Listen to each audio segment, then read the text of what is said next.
dibahas ini ya teman-teman, untuk terus ikutin perkembangan bisnis Kanto dan kita semua akan menjadi orang yang sukses. Mantap. Halo, assalamualaikum warahmatullahi wabarakatuh. Salam sukses, salam sejahtera buat petani porang dimanapun Anda berada. Nah, di kesempatan kali ini Kang To akan ngasih tahu lur cara penanaman porang agar bisa tumbuh subur untuk di lahan sawah. Jadi apa sih yang perlu dipersiapkan, yaitu yang tanam porang di lahan sawah. Jadi untuk pertama kali yang perlu dipersiapkan kalau di lahan sawah yaitu penggemburan pada tanah. Karena untuk di lahan sawah itu rata-rata tanah kebanyakan yaitu padat lur, karena sering ditanami padi atau jagung. Maka dari itu yang pertama kali yaitu yang perlu dipersiapkan penggemburan tanah. Yang kedua yaitu di pupuk kompos. Itu wajib untuk kompos karena lahan sawah sudah banyak terkena yaitu khususnya kimia, karena sering dipupuk-pupuk kimia, karena sering ditanamin jagung atau padi. Maka dari itu yang pertama-tama yang perlu yaitu kompos yang perlu dilakukan. Dan untuk pengomposannya gimana? Nah, setelah digemburkan yaitu ditaburin kompos.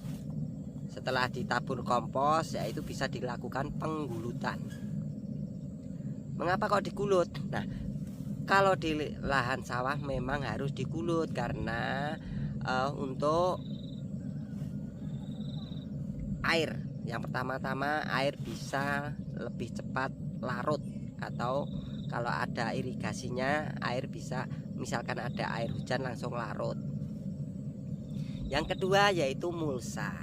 Nah, mulsa ini sebenarnya juga sangat penting lur untuk penanaman porang, karena manfaat mulsa yang pertama yaitu untuk mengendalikan rumput agar tidak terlalu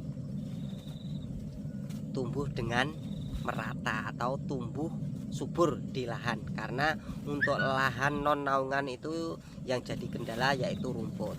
Dan manfaat mulsa yang kedua yaitu agar tanah bisa lebih lembab. Karena tanah kalau ditutupin plastik, misalkan nggak ada hujan, nah itu tanah nggak cepat kering seperti itu. Yang ketiga apa gunanya mulsa? Dan untuk mulsa yang kedua agar tanah tidak erosi. Misalkan tanah kan digemburkan dan digulut, karena tanah itu gembur lor. Kalau sudah ditanamin porang, rata-rata kalau porang sudah tumbuh lor, tanah itu biasanya larut. Nah, tanah kalau larut biasanya umbinya itu kelihatan. Maka dari itu kalau misalkan nggak pakai mulsa harus ditutupin, karena porang itu misalkan akarnya kelihatan lor, untuk pertumbuhannya juga kurang maksimal seperti itu. Dan untuk di lahan sawah ini lor, kalau misalkan nggak digulut lor, itu biasanya akan tergenang air. Mengapa kok begitu? Karena untuk di lahan sawah rata-rata ada sejenis kayak itu di ujung galengan itu biasanya kan ada tepinya, dan itu ada kayak gulutan yang keras itu loh, nak nggone Kang Toy jenenge galengan lor. Dan untuk ngasih irigasi lor, setiap 5 meter atau 6 meter itu harus dipasang selokan. Jadi agar agar air hujan misalkan turun tidak akan tergenang di sela-sela seperti ini. Jadi misalkan ada hujan, air itu langsung mengalir. Yang penting itu, karena porang itu ini lor, untuk porang itu berani air juga nggak berani air. Jadi untuk selokan atau kalenane lor harus air bisa lari. Misalkan ada hujan, air langsung hilang seperti itu. Dan untuk senangnya kalau di lahan sawah itu lor, umbi itu biasanya bisa lebih maksimal daripada di bawah naungan seperti itu. Maka dari itu buat dulur-dulurku semuanya, nanti misalkan porangan Kang To yang di lahan sawah ini Kang To panen, nanti Kang To videoin buat contoh untuk dulur-dulurku semuanya. Dan porang itu lor, kalau di lahan sawah, kalau nutrisi atau tanahnya itu subur, walaupun dari umbi bisa tumbuh 2 kali, tapi itu tidak semua. Intinya kalau tanahnya itu mendukung lor, tanahnya subur, bisa tumbuh 2 kali. Dan kalau tumbuh 2 kali untuk umbi pun bisa membesar lagi, karena umur porang itu rata-rata yang maksimal itu, untuk porang itu maksimalnya itu biasanya 4 bulan. Kalau misalkan dari katak itu bisa lebih lagi, karena katak itu bisa tumbuh tunas yang 2 kali, 3 kali, bahkan lebih.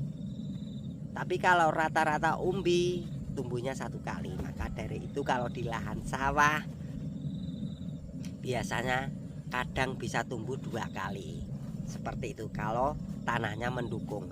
Nah, itulah salah satu contoh buat dulur-dulurku semuanya. Misalkan tanam porang di lahan sawah, mungkin bisa bermanfaat bagi dulur-dulurku semuanya. Dan ini untuk porangan Kang To yang di lahan sawah ini sangat luar biasa sekali. Nah itu yang tunasnya yang tinggi, itu tunas yang baru lur. Dan untuk yang pertama rata-rata hampir mau dorman itu tuh. Ini rata-rata tumbuh 2 kali semua. Mantep banget lur. Dan ini alhamdulillah ini sudah termasuk bagus sekali lur, kalau menurut Kang To ini di lahan sawah tuh sudah mulai dorman yang di situ tuh. Nah itu sudah mulai dorman. Nanti kalau sudah panen insya Allah Kang To videoin. Ini sangat luar biasa sekali lur. Dan ini mantap sekali. Ini di lahan sawah.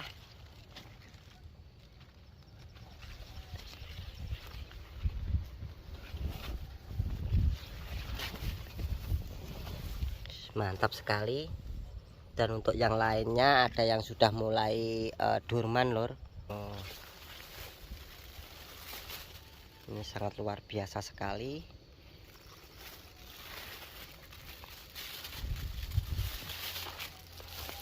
Itu sampai bawah-bawah sana lur, Kang To tanamin porang. Dan untuk tanaman yang dari bibit katak itu lur sangat luar biasa, itu yang di bawah sana.